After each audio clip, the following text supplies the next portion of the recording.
चिड़िया का पति टुन्नू शादी के कुछ साल बाद ही उसे छोड़कर इस दुनिया से चला गया था, जिसके बाद रानो के सास ससुर ने उसे घर से निकाल दिया। रानो का एक बेटा कुकू था। कुकू जो कि बुरी संगत का शिकार बन गया था, आए दिन वो काम के नाम पर पैसे लेकर अय्याशी किया करता। ऐसे ही एक सुबह, माँ, कल मुझे 2000 रुपए चाहिए काम के लिए। अगर आपने मुझे पैसे नहीं दिए तो मेरा काम शुरू नहीं हो पाएगा।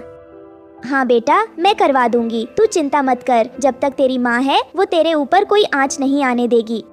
रानो इतना कहकर वहाँ से चली जाती है और कुकू वापस से अपने काम में लग जाता है। हे भगवान, अब मैं क्या करूं? मैं तो सेठ जी से पहले ही इतना सारा उधार ले चुकी हूं अपने बेटे के कारोबार के लिए। 4-5 घरों का काम करके भी किसी तरीके से उधार को कम नहीं कर पा रही हूं और अब दोबारा कुकू को पैसे देने हैं। भगवान, कोई तो रास्ता दिखाओ। रानो जैसे तैसे कुकू को पैसे दे देती है। कुकू चिड़ा उन पैसों से जुआ खेलता है, साथ ही उस पर 5000 का कर्जा और चढ़ जाता है। जिसके बाद कुकू फिर से अपनी माँ से पैसे मांगता है। बेटा, अभी 2 दिन पहले ही तो तुझे पैसे दिए थे, अब इतनी जल्दी पैसे कहाँ से लेकर आऊँ मैं? मुझे नहीं पता, मुझे पैसे चाहिए तो मतलब चाहिए। इतना कहकर कुकू चला जाता है और बेचारी रानो दिन रात मेहनत करके वापस घर आती है तो देखती है कि कुकू शराब के नशे में धुत बैठा है। बढ़िया, चल जितना पैसा कमा के लाई है सब दे दे। दुआ से भी सारा पैसा तू मेरे लिए ही तो कमाती है ना। तुझे क्या लगता है कि मैं काम करता हूँ? अरे जा, ऐश करता हूँ मैं, ऐश। बेटा, मैं दिन रात मेहनत करके तेरे काम के लिए यह सब कुछ कर रही हूँ और तू बुरी संगतों का शिकार हो रहा है। मैं कभी सोच भी नहीं सकती थी कि तू ऐसा निकलेगा। रानो अपने बेटे की यह हालत देखकर पूरी तरह से टूट जाती है। वक्त गुजरता है और घर के हालात अब और भी बुरे होने लगते हैं। कुकू अपनी पसंद की टुनटुनी चिड़िया से शादी कर लेता है, जो कि बेहद घमंडी चिड़िया थी। टुनटुनी के आने के बाद तो रानो की जिंदगी और ज्यादा मुश्किल हो जाती है। ऐसे ही रानो को जंगल के कालू सेठ के खेत में सब्जी तोड़ने का काम मिल जाता है। एक शाम जब रानो सब्जी तोड़कर सेठ कालू के घर ले जा रही होती है, तभी सेठ कालू उससे कहता है, अरे रानो, आज मेरा ना कड़ी पकौड़ा खाने का बड़ा मन कर रहा है। तुझे बनाना आता है क्या? जी आती है मालिक। तो ठीक है, आज मेरे लिए कड़ी पकौड़ा बना दे। सेठ कालू की बात सुनकर रानो जल्दी से उसके लिए कड़ी पकौड़ा बना देती है, जिसे खाकर सेठ कालू कहता है, अरे वाह रानो, तेरे हाथों में तो जादू है, जादू। सच में आज तक इतना बढ़िया कड़ी पकौड़ा नहीं खाया मैंने। अरे तू इतने अच्छे कड़ी पकौड़ा बनाती है, मुझे तो पता ही नहीं था। सच में अगर मुझे पता होता ना तो मैं रोज तेरे हाथ के कड़ी पकौड़ा खाता। जी मालिक, आपका बहुत धन्यवाद। ये ले पैसे, मेरी तरफ से रख ले। छोटी बहन समझ कर दे रहा हूँ, और कभी किसी चीज की जरूरत हो तो बेझिझक कह देना, अच्छा? रानो पैसे लेकर घर जाती है, जहां उसकी बहू और बेटा गुस्से से उसका इंतजार कर रहे थे। रानो के घर पहुंचते ही उसका बेटा बोलता है, आ गई मटर गश्ती करके। अरे घर का काम कौन करेगा? दिखता नहीं है कितने बर्तन पड़े हैं, खाना नहीं बना है। अरे कौन बनाएगा? बेटा, कैसी बातें कर रहा है तू? मैं काम पर गई थी और वहीं से वापस आ रही हूँ। बेटा, अगर एक दिन यह काम बहू कर लेगी तो क्या हो जाएगा? अच्छा, तो मेरी बीवी काम करे और तुम आराम से घूमो। माँ कभी नहीं, चुपचाप जैसा मैंने कहा है वैसा ही करो। आई बात समझ में? पर बेटा, मैं भी तो तेरी माँ हूँ। मैंने तुझे 9 महीने अपने पेट में पाला है, लेकिन तुझे अपनी 9 महीने की आई बीवी का इतना ध्यान है, लेकिन जिसने तुझे इतने सालों से पाला पोसा उस माँ का तुझे ख्याल नहीं। अपनी ये सारी बातें ना अपने पास ही रखो। आ गई बात समझ में? काम करना है तो करो, वरना इस घर से चलती बनो। और ये क्या, इतने सारे पैसे आपको कहाँ से मिल गए? अच्छा, तो तुमने चोरी चकारी भी शुरू कर दी। ये पैसे मुझे दो और निकल जाओ इस घर से, दोबारा मत आना। इतना कहकर रानो का बेटा और उसकी बहू टुनटुनी उसे घर से निकाल देते हैं। बेचारी रानो बेघर होने के बाद दर बदर की ठोकर खाने लगती है। वहीं उसके काम पर न आने की वजह से सेठ कालू को उसकी चिंता होने लगती है। वो उसे ढूंढने के लिए निकल पड़ता है। तभी उसे एक मंदिर के बाहर भूख प्यास से तड़प रही रानो नजर आती है। सेठ कालू रानो के पास जाता है, जिसके बाद रानो उसे सारी बात बताती है।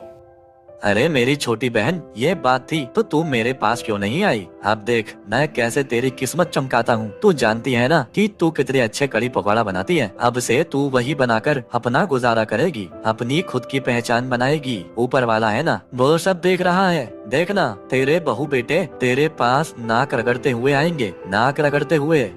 इतना कहकर सेठ कालू जंगल में रानो चिड़िया का कड़ी पकोड़ा का ठेले लगवाता है। कड़ी पकोड़ा ले लो, स्वादिष्ट कड़ी पकोड़ा ले लो। उसकी आवाज सुनकर उसके ठेले के पास भीड़ जमा हो जाती है। सब पक्षियों को रानो का कड़ी पकोड़ा बहुत पसंद आता है। पहले ही दिन उसकी बहुत अच्छी कमाई हो जाती है। देखा रानो, मैं कहता था ना कि तेरी खुद की पहचान होगी, तेरा खुद का नाम होगा। देख ले, आज हर गली कोने में तेरा ही नाम है और तेरी ही कड़ी पकौड़े की चर्चा है। वहीं दूसरी तरफ रानो के बहू और बेटे को अपनी गलती का एहसास हो गया था। कुकू की बेरोजगारी की वजह से दोनों पति पत्नी कर्जे का शिकार हो जाते हैं और दोनों भूखे प्यासे तड़पने लगते हैं और हालात ऐसे हो जाते हैं कि उनको भिखारियों की तरह भीख मांगकर खाना पड़ता है। ऐसे ही एक दिन दोनों भीख मांगते मांगते रानो के कड़ी पकौड़े के ठेले पर आते हैं और उससे माफी मांगते हैं। मुझे माफ कर दो माँ, मुझे माफ कर दो। मैंने तुम्हारे साथ बहुत गलत किया है। मैं अपनी पत्नी के पीछे लगकर ये भूल गया कि आप तो मेरी जिंदगी में भगवान थी। मैंने आपके साथ गलत किया और देखो आज हम दोनों पति पत्नी किस हालत में हैं। ऐसी जिंदगी से तो मौत बेहतर है। हमें माफ कर दो माँ, हम दोनों को माफ कर दो।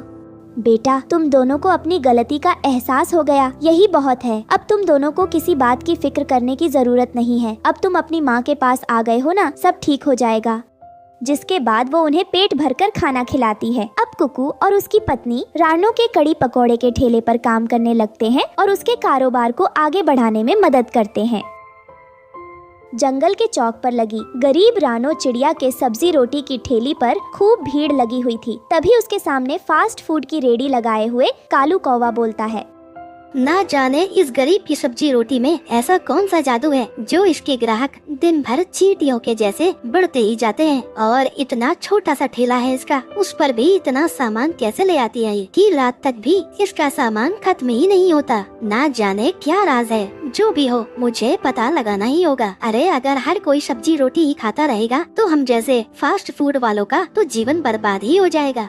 इतना कहकर कालू अपने काम में लग जाता है और वही गरीब रानो चिड़िया खुद से कहती है, हे भगवान, ये टुन्नू जी कहाँ रह गए? दुकान पर ग्राहकों का इतना रश है और यह पता नहीं कहाँ चले गए। अकेले सब कैसे संभालूं?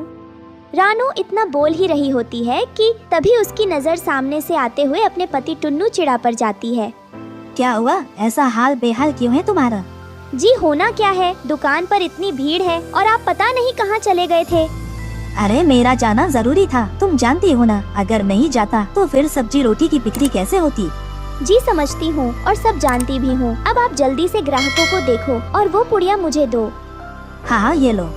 इतना कहकर टुन्नू चिड़ा रानो के हाथ में वो पुड़िया दे देता है और रानो उस पुड़िया को खोलकर चुपके से सब्जी रोटी की भाजी में मिला देती है। वक्त गुजरता जाता है। रानो चिड़िया और टुन्नू का गरीब सब्जी रोटी वाले ठेला बहुत बढ़िया चल रहा था। अब रानो के पास रहने को अच्छा घर था, साथ ही उसने अपने ठेले को दुकान में बदल लिया था। हर तरफ रानो की सब्जी रोटी का ही शोर था। ऐसे एक दिन कालू रानो के घर आता है और कहता है, अरे रानो भाभी कैसी हो? और टुन्नू भाई क्या हाल है तुम्हारे?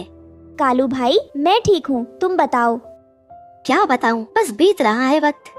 क्या हुआ, सब ठीक तो है ना? अरे कहाँ बहन, कुछ ठीक ही नहीं है। काम चल ही नहीं रहा और पैसे की बड़ी तंगी है। हाथ बड़ा बांध कर चलना पड़ रहा है। हाँ भाई समझ सकता हूँ। अरे भाई तुम्हारी दुकानदारी तो बड़ी अच्छी चल रही है, हमें भी बता दो ऐसा कौन सा जादू मिलाकर लाते हो अपनी सब्जी रोटी में जो हर कोई तुम्हारी सब्जी रोटी खाने के लिए चिपका रहता है।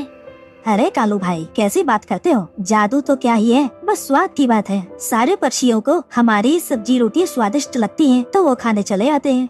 कुछ देर यूं ही बातचीत करने के बाद कालू कौवा वहाँ से चला जाता है। ऐसे ही एक दिन जब रानो चिड़िया गरीब सब्जी रोटी का ठेला संभाल रही होती है तो कालू कौवा उस पर नजर बनाकर रखता है और वो देखता है कि रानो के कान में कुछ बोलकर टुन्नू चला जाता है। यह देखकर कालू कौवा फटाफट से अपनी दुकानदारी छोड़कर दबे पांव टुन्नू का पीछा करने लगता है। टुन्नू जंगल के रास्ते को पार करता हुआ ऊंची पहाड़ी के पास पहुंच जाता है और पहाड़ी के ऊपर बनी एक गुफा के अंदर जाता है जहां बड़े बड़े शब्दों में लिखा था खतरा। टुन्नू उस गुफा के अंदर जाता है और कुछ देर बाद हाथों में पुड़िया लिए वापस लौट आता है और हमेशा की तरह वो पुड़िया लाकर रानो को देता है और रानो उसे सब्जी रोटी में मिला देती है। और यह सब देखकर कालू कौवा खुद से कहता है, जरूर जादू इस पुड़िया में है, तभी तो पक्षियों के दिल और जुबान पर इस रानू और टुन्नू की सब्जी रोटी का स्वाद लगा हुआ है। कोई और कुछ नहीं खाता, कोई गोलगप्पे नहीं खाता, कोई स्प्रिंग रोल नहीं खाता, बर्गर नहीं खाता, पिज्जा नहीं खाता, न ही कोई मोमोज खाता है,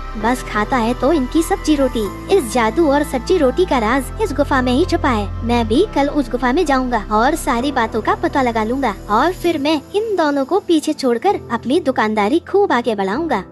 इतना बोलकर कालू कौवा अपने कामों में लग जाता है और अगले दिन वो उसी जगह पर जा पहुंचता है जहां उसने टुन्नू को जाते देखा था। कालू जैसे ही गुफा के अंदर जाता है तो वो देखता है कि गुफा में चारों तरफ अंधेरा था और एक पुराने पड़े सिलबट्टे के सिवा कुछ भी नहीं था। यह सब देखकर कालू बोलता है, अरे ये क्या मुसीबत है, पता नहीं वो टुन्नू का बच्चा यहाँ क्या करने आता है। और मैंने अपनी आंखों से देखा था उसके हाथ में कोई पुड़िया थी, समझ नहीं आता उसे किसने दी। यहाँ तो अंदर कोई भी नहीं है। इतना कहकर कालू कौवा वहाँ से जाने लगता है कि तभी उस पुराने पड़े सिलबट्टे में से एक आवाज आती है, क्या हुआ कालू, जो तुम ढूंढ रहे थे वो मिला तुम्हें? क्या तुम्हें भी अपने खाने में स्वाद में जादू चाहिए जो टुन्नू की सब्जी रोटी में है? टुन्नू और रानू की सब्जी रोटी कोई आम सब्जी रोटी नहीं बल्कि एक जादुई सब्जी रोटी है। जादुई? ये कौन बोल रहा है? ये किसकी आवाज है? कौन है यहाँ?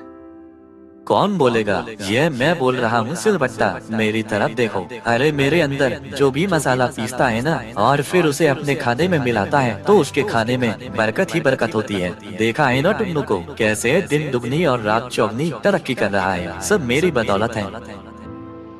अच्छा तो ये बात है, मैं पहले ही जानता था कि हो ना हो ये किसी काली विद्या या फिर जादू का ही काम है, वरना उसकी सब्जी रोटी इतनी भी कुछ खास नहीं है। बताओ कैसे करना है तुम्हारा इस्तेमाल, मैं करूँगा और मैं भी अमीर बनूंगा। करना क्या है, बस तुम जो भी मसाले अपने खाने में डालते हो ना उन मसालों को मेरे अंदर डालकर पीस लो और फिर उसे अपने खाने में मिला दो।